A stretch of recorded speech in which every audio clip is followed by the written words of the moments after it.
Hi everyone, welcome to JK Civil Services. So the topic today is fundamental duties.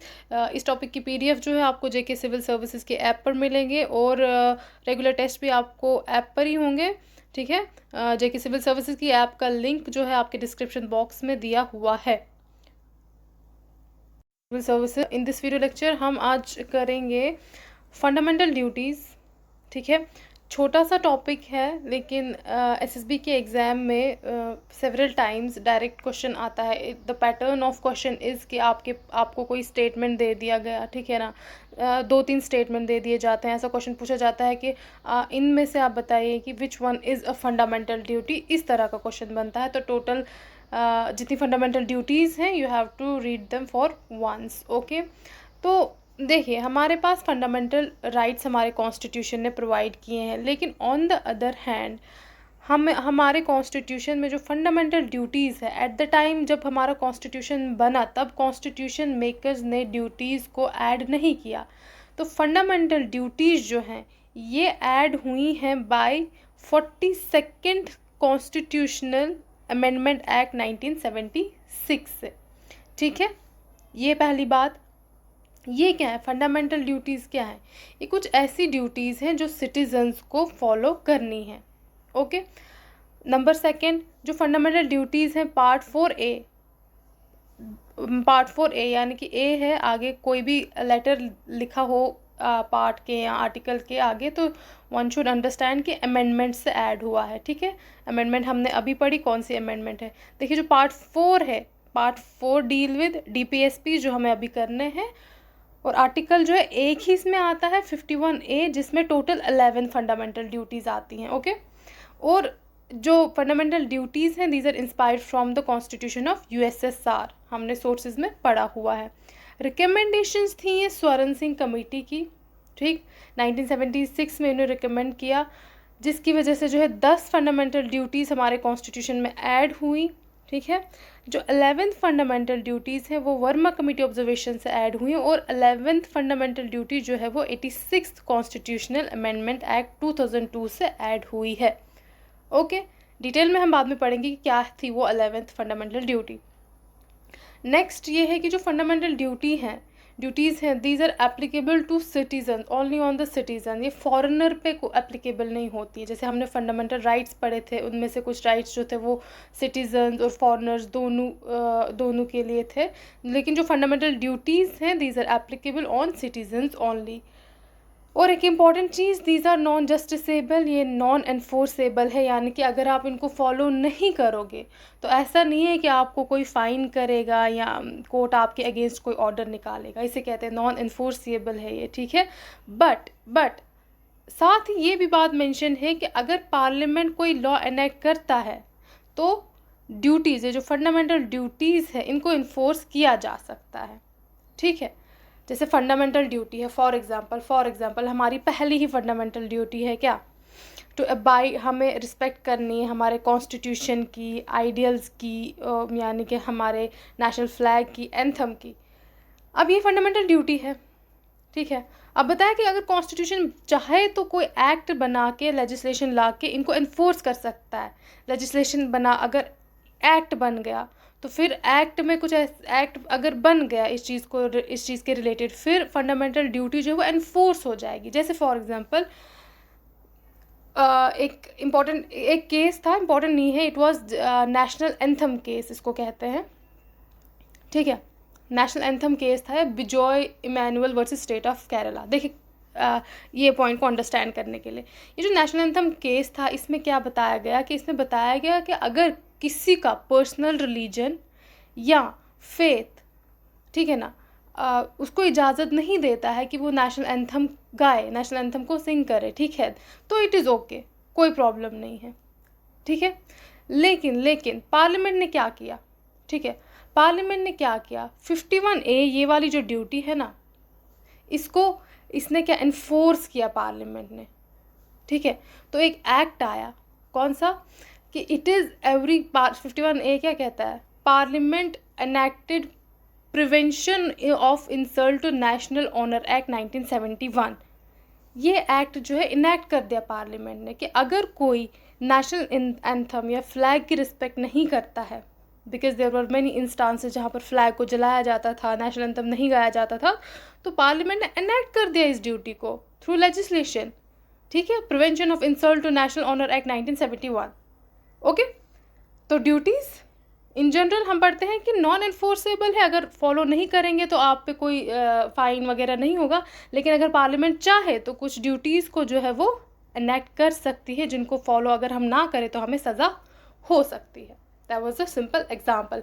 इसी तरह हमारे पास wild life protection act है, ठीक है ना, ये ड्यूटी में भी हमारे पास दिया गया है, लेकिन इसके ऊपर लेजिस्लेशन भी बनाया गया है, ठीक है।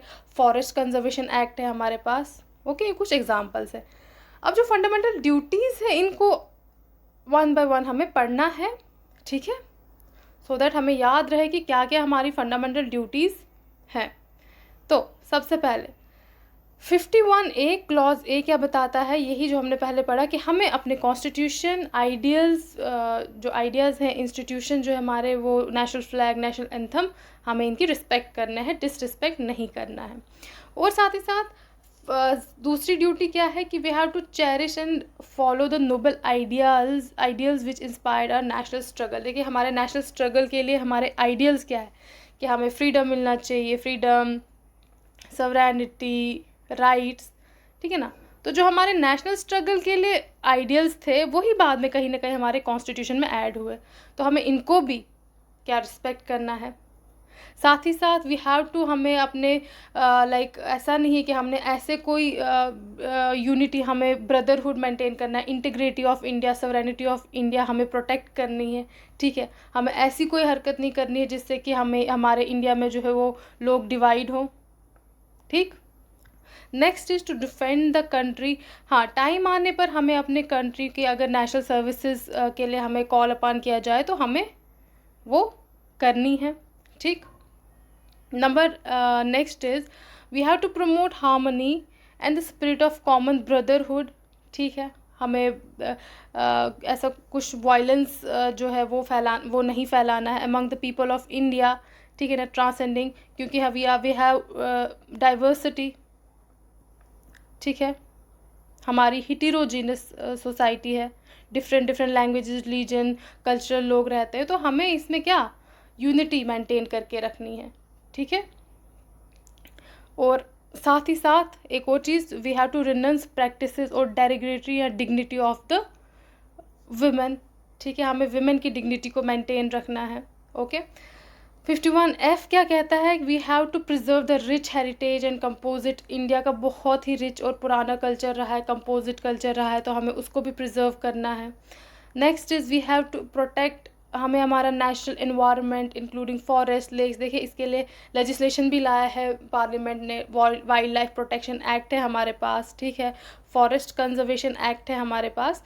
तो पार्लियामेंट चाहे तो फंडामेंटल ड्यूटी को इन्फोर्स कर सकती है, देखिए ये वाला इसको भी पार्लियामेंट ने इन्फोर्स किया है। और साथ ही साथ हमें we have to develop scientific temper, humanism and spirit of inquiry. हमारा साइंटिफिक टेम्पर तभी डेवलप होगा whenever we have the spirit, हम क्वेश्चन करेंगे, we don't have to accept everything जो हम देखें, जो हम पढ़ें, ठीक है ना। We have to inquire, we have to know about the truth, सही क्या है, गलत क्या है, और इससे हमारा जो साइंटिफिक टेम्पर है वो ज़्यादा से ज़्यादा डेवलप होगा।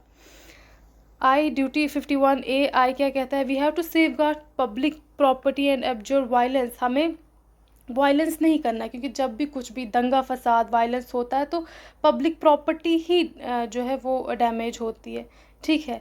तो हमें जो भी पब्लिक प्रॉपर्टी, क्योंकि हम पब्लिक प्रॉपर्टी को पब्लिक प्रॉपर्टी की तरह लेते हैं, उसको प्राइवेट अपनी प्रॉपर्टी नहीं मानते, ठीक है ना। जबकि प्राइवेट हमारी अपनी कोई प्रॉपर्टी हो उसको हम सेफ गार्ड करते हैं, लेकिन पब्लिक प्रॉपर्टी को हम बिल्कुल भी सेफ गार्ड नहीं करते। कुछ दंगा हो, कुछ भी हो, तो पब्लिक प्रॉपर्टी की ही तोड़फोड़ कर देते हैं।